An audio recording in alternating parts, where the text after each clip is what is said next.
with Read to Me, Mrs. C. Learning through reading is fun. Yippee! So let's open a book and we'll have an explore.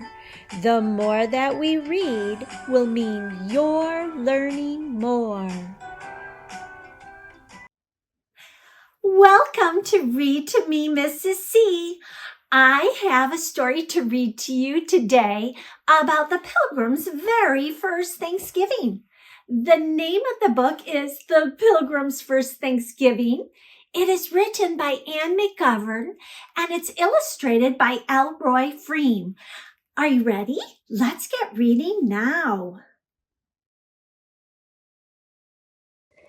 The Pilgrims' First Thanksgiving is published by Scholastic Incorporated.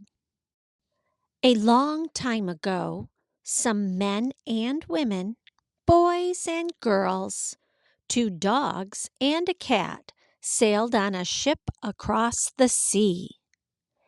They left their old country because they could not pray the way they wanted. The people were called Pilgrims. The ship was called the Mayflower. The Mayflower was as big as 2 trucks, but it was not big enough. The Pilgrims and sailors crowded together to sleep. They crowded together to eat. The children had no room to run around.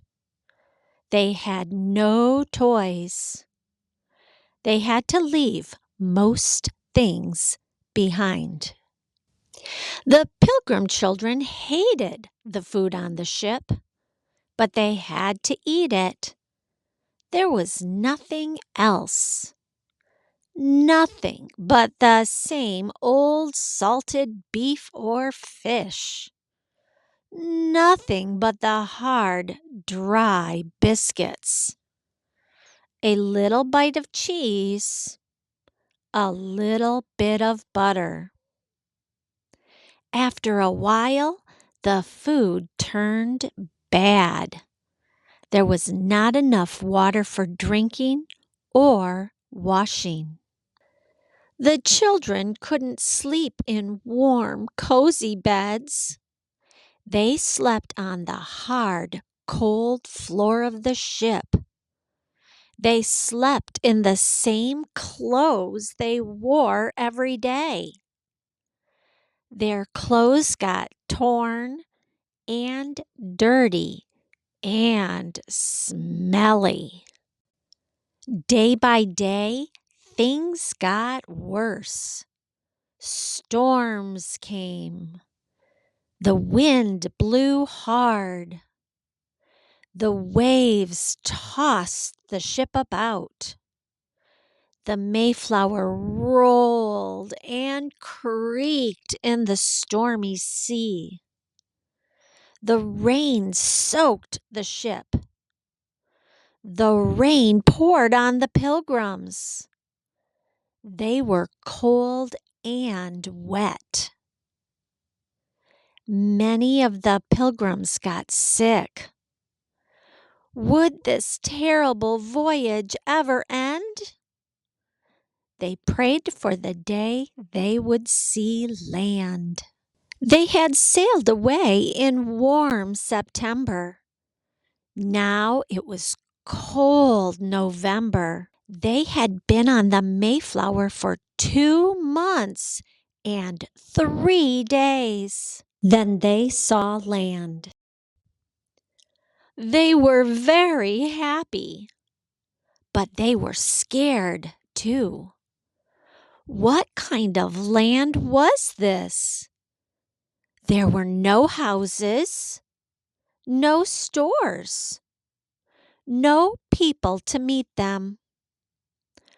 Only an empty, white, sandy beach with trees and bushes behind it. Oh, but it was good to be on land again. The Pilgrim children ran up and down the beach. feeling the sand and the land beneath their feet. Winter. Winter was coming. The Pilgrims had to find a safe place for all of them to live. Every day, a group of pilgrims searched the wild countryside. At last, they came to a place with running brooks and rivers and good land for planting. It was a good place to build their town. They named it Plymouth. They wanted a street to go from the shore to the top of the hill. They wanted a fort on the top of the hill. They wanted houses on both sides of the street. They would have to make everything themselves. It would take a long, long time to finish building Plymouth. In the meantime, they would have to sleep on the Mayflower. The first winter in Plymouth was terrible for the Pilgrims. They could not finish building their homes before the snow fell. They could not find enough food in the forests. The Pilgrims worked as hard as they could, but they were hungry and cold and weak. That winter, many of the Pilgrims got sick. Many of the Pilgrims died. Spring. At last, the snows began to melt. Spring was coming. There was so much work to be done. The Pilgrims worked every day but Sunday. Sunday was the time to think about God. They prayed and sang and listened to long sermons. Every day but Sunday, the Pilgrims worked very hard. They worked making houses. They made their houses from bark and branches. They made the roofs from straw and vines. Each house had only one room and a small space upstairs. The house got cold when the wind blew in through the holes in the wall. The house got wet when the rain dripped down through the holes in the roof. The only heat came from the fire in the fireplace. Sometimes sparks flew up the chimney and set the straw roof on fire. Then everybody ran outside to put the fire out. The Pilgrims worked making furniture for the houses. They didn't make much, just some tools and benches and beds. To save space, the children's beds were pushed under the big bed during the day. People used the benches for tables or put their plates on their knees. There were no glasses, so the Pilgrims drank out of mugs made of leather or wood. Their plates and bowls were wooden too. There were no forks. The Pilgrims used shells for spoons.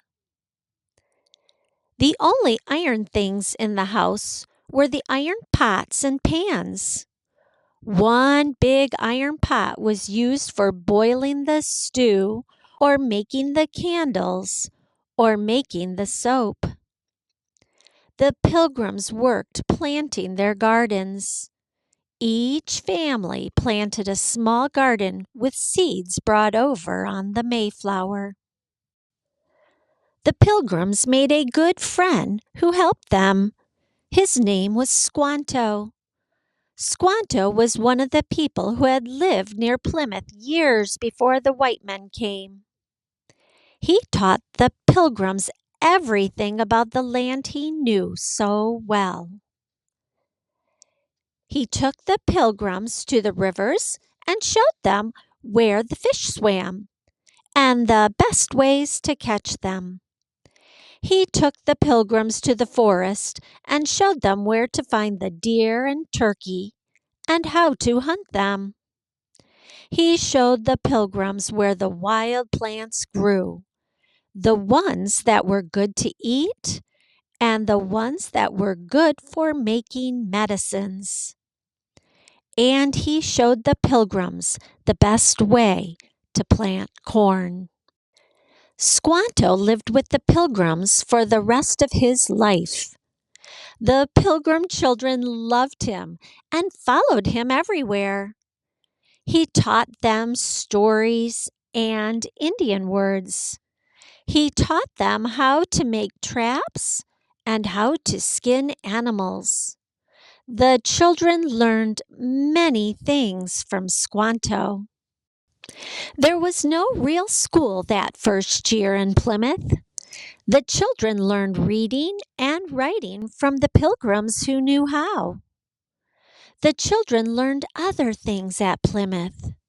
They learned good manners.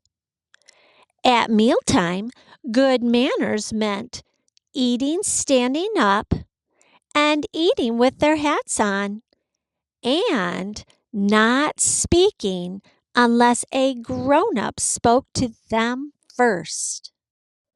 The Pilgrim children learned to work hard, just as hard as the grown-ups. They had to watch the cornfield and shoo away birds and animals.